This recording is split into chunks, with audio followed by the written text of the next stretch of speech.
Click, subscribe, and hit that bell notification. Ecclesiastes chapter 1. Last week was really a big intro, so if you're interested in seeing that, it's only like 30 minutes. It's on in the YouTube. Ecclesiastes chapter 1, verse 1, the words of the preacher, the son of David, king in Jerusalem.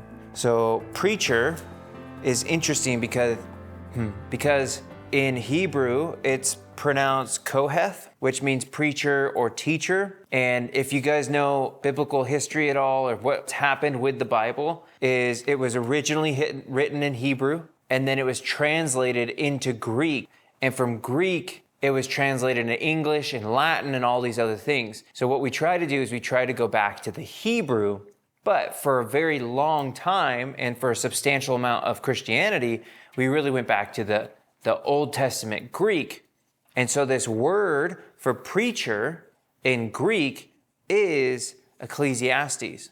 So the title of the book is the name first given in verse 1, right? So like Joshua, it's written about Joshua, and Kings, it's about the kings. Here, Ecclesiastes is about who? The preacher or the teacher, right? This is kind of the professor of the era, the guy who's all wise and all knowing. And he's like, you know what? I want to give you my 2 cents. So he says, the words of the preacher, the son of David, king in Jerusalem. So we talked about this a little bit. There's people in history who their title and their name can be the same. Does that make sense? So it would be like Pharaoh, the Pharaoh of Egypt. It can be a title, or it can be bestowed as a name. Like, oh, that's Pharaoh.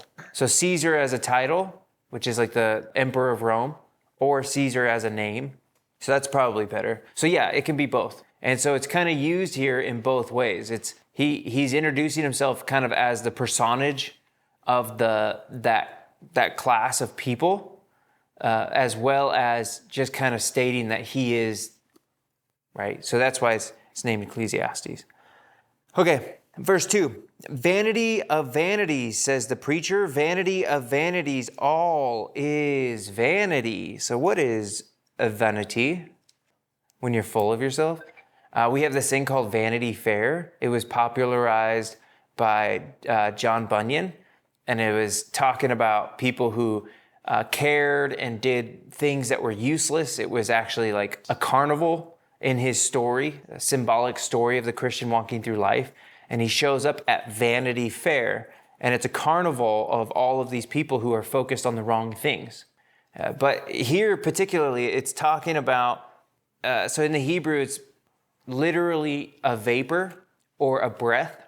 So the concept is symbolically that it's short-lived, it's very passing, it's very fleeting, and it really means that it's meaningless, there's emptiness, it's not worthwhile. So he's saying vanity of vanities, everything, all things are worthless, they're not worthwhile, they're meaningless, it's empty. So if you look at the dictionary and you say, hey, define this thing, it says 1, 2, and 3. So it's most often defined as this, but it can also mean this, and it can also mean this. So like culturally now, like if we say that person's vain, it means that they're looking in the mirror a lot. They're looking at their looks and they're like, I'm so handsome or I'm so beautiful. We'd say, oh, they're so vain. They're only thinking about outward appearance. But then the secondary meaning would be a uselessness. And we'll get to the point of what he's talking about, because he says in verse 3, what does man gain by all the toil at which he toils under the sun?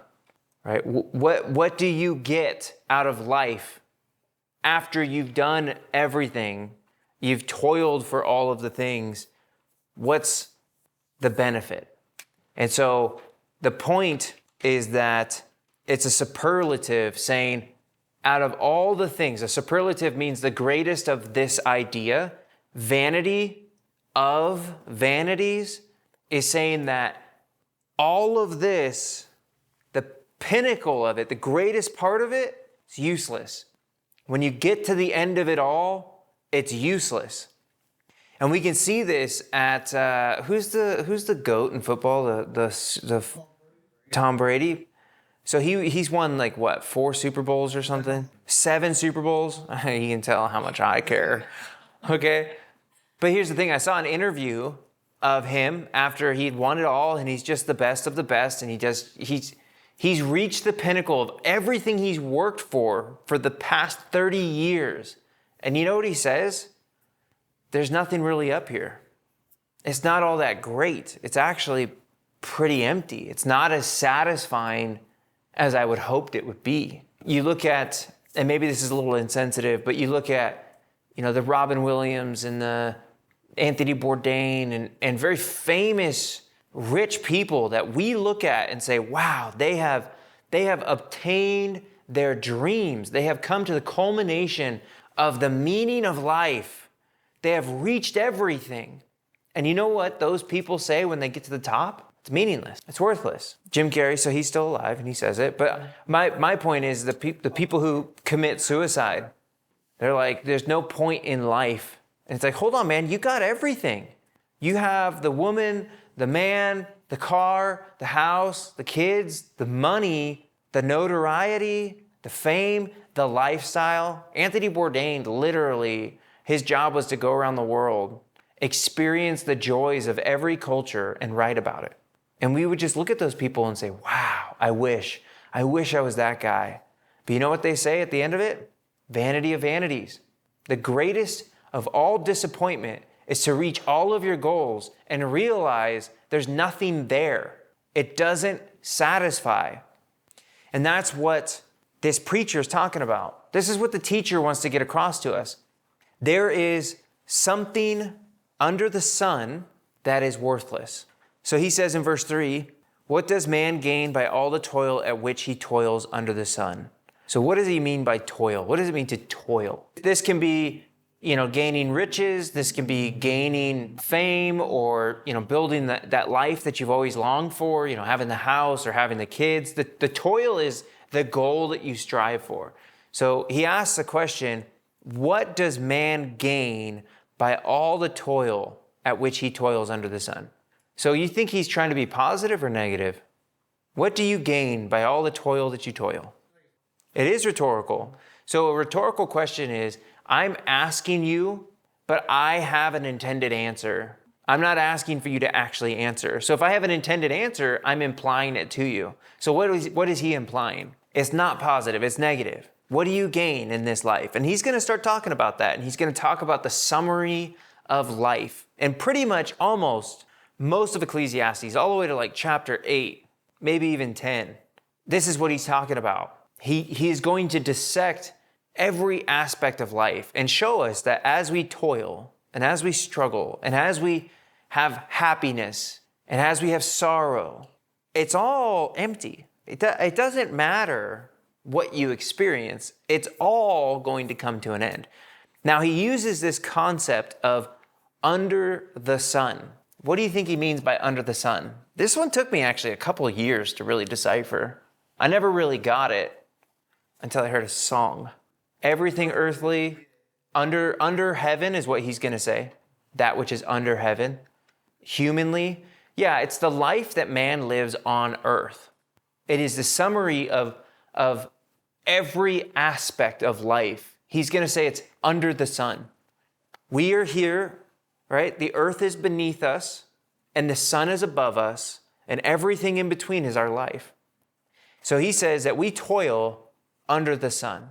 We are always captivated by terrestrial faculty. I like Shane and Shane. They're a duo. They like to sing. What's funny is the people I love when it comes to music, I really didn't like in the beginning. They always annoy me, but then I learned to love them, primarily because their lyrics are so good. Their lyrics for their song, Over the Sun, go as such.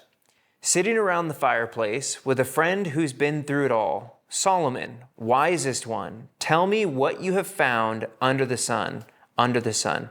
He answered, get over the sun. Get over the sun, where life is hidden. And then he put on a somber face, talked about how the rich man will waste away in the ground where the poor man is found. painted up like a clown under the sun, under the sun. He answered, get over, get over, get over the sun. Get over, get over, get over the sun. Soon you'll be done, a life spent on some shiny god who leaves you empty. Get over, get over, get over the sun. Get over, get over, get over the sun. What's funny is it took that song for me to actually understand what he meant by under the sun.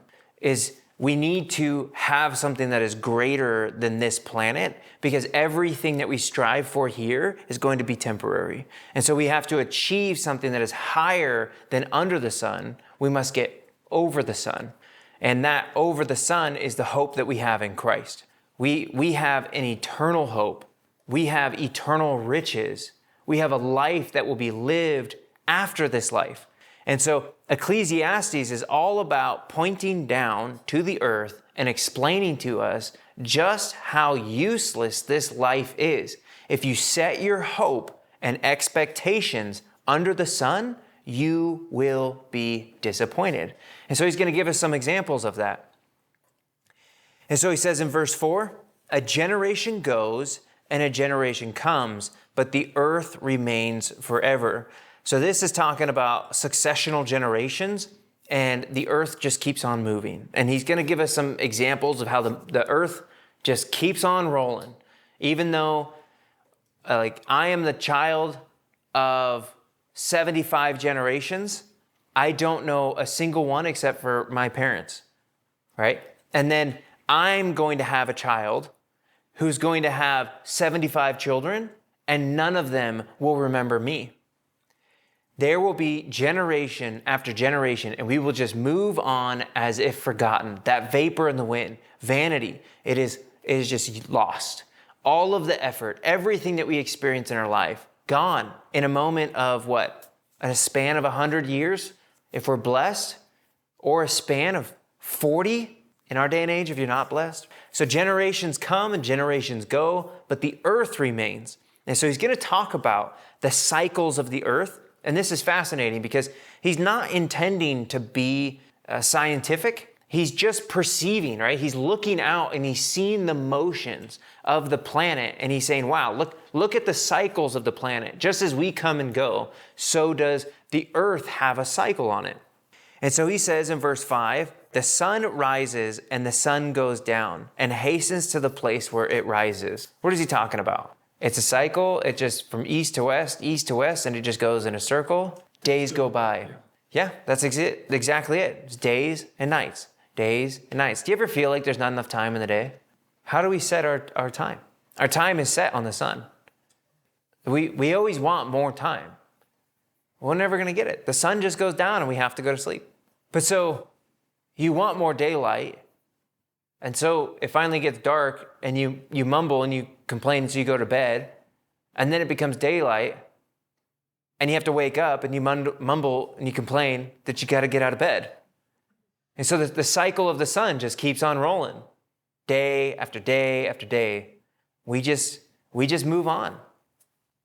1,000 rotations ago, I wasn't here. And 1,000 rotations after me, I won't be here. But the sun will continue. Now, obviously, there will be a time eternal. We talked about this in the introduction, that he's not talking theologically about all the concepts. He's focusing on the vanity of under the sun, right? Under the sun. Verse 6, the wind blows to the south and goes around to the north.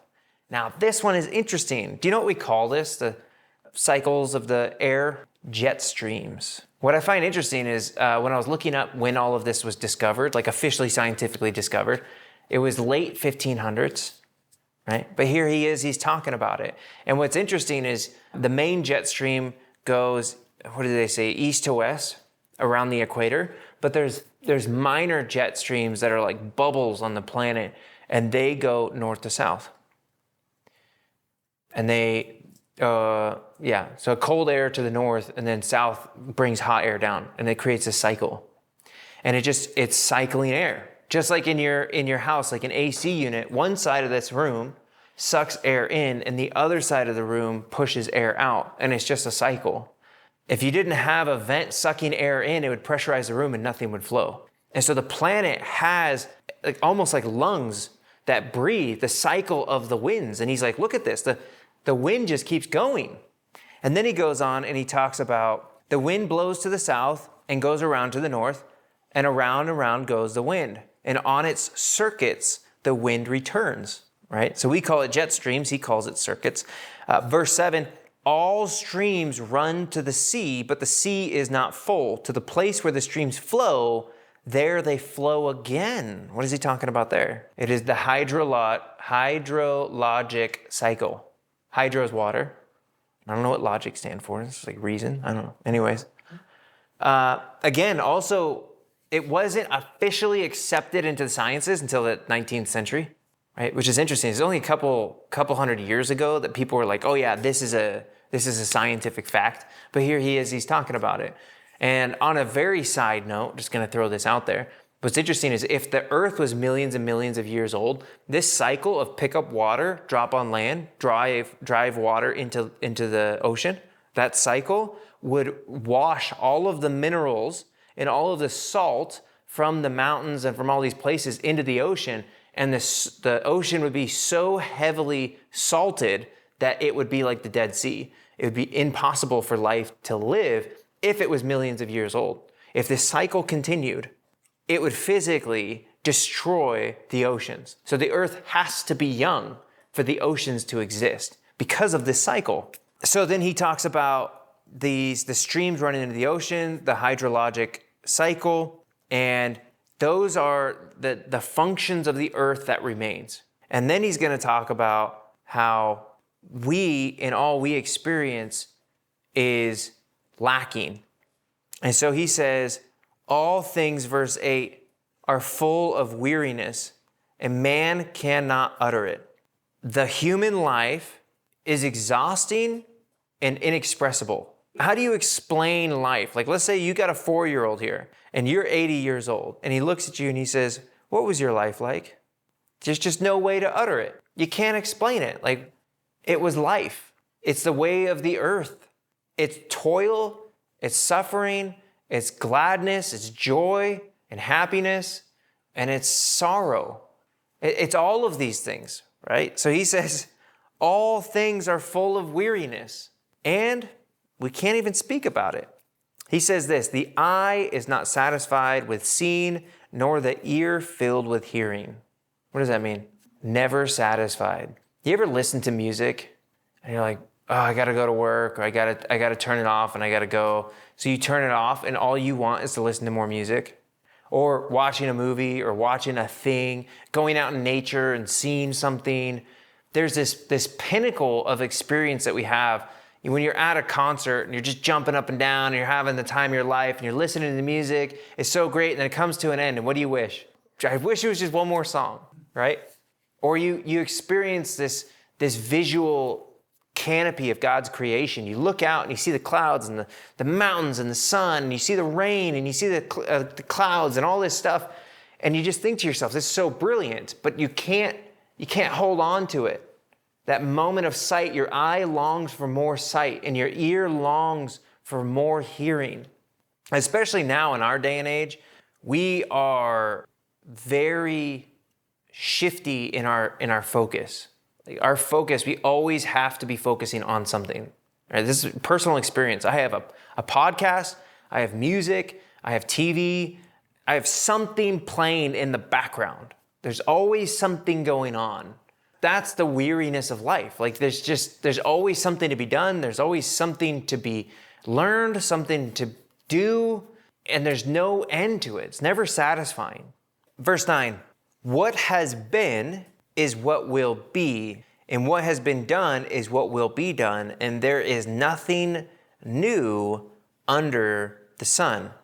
So I challenge you with this question. Are there new things now that were not during his day? The point that he gets at is even going to space is just a means of travel. Did they have a means of travel? It was a donkey, right? A donkey is equal to a spaceship. It's not a new thing. There's new technology, but the principle still remains to be the same. A cell phone, what does a cell phone do? It transfers information and it communicates. So it's the same as writing a letter or speaking to somebody face to face. It is a means of communication. The root principle of all dynamics of human life, as you said, is still the same dynamics, right? Like, oh, FaceTime. FaceTime is such a new thing. You mean people talking face to face? That's weird. That's a new thing. What were we doing before? Not face to face, right? But we're excited because it's through a camera, right? But the principle still is the identical principle. And then what was, it still is. What's interesting is, as much as we think that we're higher and more enlightened and, we are so moral and the world is such a better place, to be fair, it is better in many ways. It's still the same. There's still slavery. There's both labor and sex. There's still abuse in government. There's still leaders who lord over people. There's still rebellion of the people towards God. Like what was is still is. In religions, there's ancient religions that we don't even know of anymore, like Ashtoreth and Baal and Dagon. Like worshiping all these old ancient gods, they haven't changed. They sacrificed their babies in the past. We're sacrificing our babies today. What was is still is. And it's the ignorance of people that look back and say, oh, I don't need to know history. We're gonna pave a new future. And that new future looks identical to the past. We haven't done anything different. We're still evil, wicked people committing evil, wicked acts. And it is by God's grace that good things can happen. Verse 9, it's these repetitions of new things. It comes and it goes. It's these seasons of, oh, this is so new and exciting, right? Like the Beatles. Ooh, the Beatles are so new and exciting. And oh, rap is so new and exciting. There's a new genre, there's a new theme, but you know what it is? It's all the same stuff. It's teen angst. No matter what flavor you put on, it's just teen angst. It's all the young people, rebellion, just fighting against the man. What's funny, you listen to the Beatles, you're like, oh, they were such high class lads, you know what I mean? They didn't cuss very much. Like, if you pay attention, they were very disestablishment. They're very much like, self-gratification, which is all punk music and all like this grungy music. It's all the same stuff, right? Different genres. What's interesting in Acts chapter 17, verse 21, Paul goes to Athens, to Mars Hill. And Mars Hill was the Harvard of its day. It is the place where, like, if you were learned and you were educated, you would go there and you would reason with philosophy and all of these things. And you would talk to the leading thinkers and the minds of the time. And it says in verse 21 that what the Athenians did every day, all day long, was look for new things to talk about. That's all it was. They were just looking for new things to talk about. And every generation goes through the very same thing. What's funny is my wife and I are on like this health kick. We're learning about all this, how to live healthy and exercise and all this different stuff. She just nods her head and says, oh, yes. Because you know why? In the 80s, she went through the very same thing. And now I look at her and I say, the people who taught you all this stuff in the 80s, they were liars, right? They just taught you lies. And she's looking at me and she's like, well, you think what you have is the truth. And what we thought we had was the truth, but they were lies. And it's just this cycle. Every generation discovers this new thing, this new reason to fight, this new ambition to strive, when in reality, every generation goes through it. There is no real new thing, right? Verse 10, is there a thing in which it is said, see, this is new? It has been already in the ages before us. Kind of covered that already. There is no remembrance of former things, nor will there be any remembrance of later things yet to be among those who come after. The concept here is the forgotten generations and forgotten knowledge. Apparently, there's like a lost civilization under the ocean. It's like Atlantis, but it's called like Dungaree Goes or something. Yeah. I just heard it in a snippet, but like the information that has been lost to antiquity, the Alexandrian library, how much the Egyptians really understood, the brilliance of ancient minds. What's funny is modern thought is that we are so smart. We are the height and the pinnacle of mankind. You know why? Because evolution says so. Evolution says that we get better as time goes on. But what's funny is if you look into the past, they've been doing things that are far beyond what we are even capable of doing now with all of our cranes and bulldozers and stuff like that. Like, we would struggle to build the wonders of the world with our modern technology. And then we look back at them and we say, but they're just cavemen. The reality is they were brilliant. They were brilliant generation from generation to generation, and they've been forgotten, and they've been lost, and they've been left behind. And we don't think about them. We don't care about them. As much as we do, they're not significant to 99% of the population because of the problem of waking up, having to go to work and feed yourself and take care of your kids. Like, it's just not important, to be fair. But that's the problem, right? You can accomplish something amazing in your life and absolutely be forgotten. Who created the engine? Who created well, we know who created the computer, but who created the jet engine, the microwave, this microphone? There is some brilliant human being who came up with the toothpick or Post-it notes, and they are gone. We are the beneficiaries of their insights, but their generation, it's gone. And nobody cares. That's the summary of life. Those are the vanities of what it means to be a small speck under the sun. Everything moves on without you. You're left behind. You're insignificant and unimportant. Feel good yet? Nothing new under the sun. You reshuffle and you just move on. It gets sadder. He doesn't talk about it yet. But it gets more difficult when people pass away. When you really see the fleeting of life, it could be an acquaintance at work that, like, they don't show up and you don't know why, and it's just because they died. Car accident, and this is a strange thing. As you get older, it's inevitable. People that die. Like, when you're a kid, you shouldn't be around people that are dying. You're so young that, like, you generally are not connected to the world to know. So, like, the only people who die are, like, family members, which is just the most grievous. But I don't know how many coworkers have died that I've worked with. It's like, hey, that dude didn't show up. Why not? Go take his tools to his family. He died in a motorcycle accident. It's weird. So then he goes on in verse 12. He says, I, the preacher teacher, have been king over Israel in Jerusalem, and I have applied my heart to seek and to search out by wisdom all that is done under heaven. What is he talking about? Everything we've been talking about. He's like, so after reviewing these concepts, I applied myself to know more, right? To seek and to research and to study, because there has to be more than this, right? That's kind of the implication. Like, after all of this conversation that we've been discussing, I applied my heart to seek and to search using wisdom. In our modern language, we might be able to say, like, science or philosophy or my professor or whatever, like the study of all that is done under the heavens, right? Same thing as under the sun or under heaven. So he set himself to truly try to understand these things. This is just the intro. He's like, I'm looking around, but is this really useless? Is vanity of vanities? Is this a real thing? So you know what? I'm going to apply myself and try to find it out. And this application of trying to find it out, this is what he says. It is an unhappy business that God has given to the children of man to be busy with.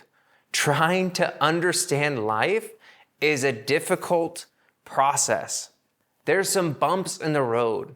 There's some difficult pills to swallow. And this is the business that God has given man to do. It's an interesting perspective. There's the divine creator who put us on the earth, and our job is to try to figure out what? Why we're here. Now, have you ever tried to figure out why we're here? Have you ever tried to figure out why you're here? Everybody has, because God has given us the task of doing it. It's in our hearts. What is the meaning of my life? What is the purpose of being here? And this is what he's going to go through. He's going to press into this and go further. He says in verse 14, I have seen everything that is done under the sun, and behold, all is vanity and all striving after wind. What does that mean, striving after wind? An exercise in futility. You can't hold on to the wind. If you tried to bottle it, it no longer remains to be wind. Wind is a moving process. It is a target that you can never hit. It's like humility. Once you think you've hit, like, oh man, I'm so humble, you've just lost it, right? Once you think you've grasped the wind, you've contained the uncontainable, it's gone. It's not wind anymore. It's just gas in a tube, right? So he says, I have seen everything that is done under the sun, and behold, it's all vanity, and it's like trying to hold on to something that you can't grasp. Verse 15, what is crooked cannot be made straight, and what is lacking can't be counted. This is trying to fix the impossible. The difficulty here is what we all deal with, particularly as being Americans who can vote. We think we can fix our nation, our country, our state, our city by voting. We're trying to straighten the crooked. We're trying to count and quantify and understand something, and it can't be done. No matter what we do, we can make things better and we can make things worse, but we can't make them perfect. This is the conclusion he's coming to. So government, people, education, lawlessness, again, we can make things better, but we can't make them perfect. We can try and help people, but some people can't be helped. We can try and stop people from breaking the law, but lawbreakers are going to break the law. You can't straighten a crooked stick. It's futile. It's an exercise in futility. Verse 16, I said in my heart, I have acquired great wisdom, surpassing all who were over Jerusalem before me, and my heart has had great experience of wisdom and knowledge. What is he saying there? He pursued wisdom with 100% effort and diligence.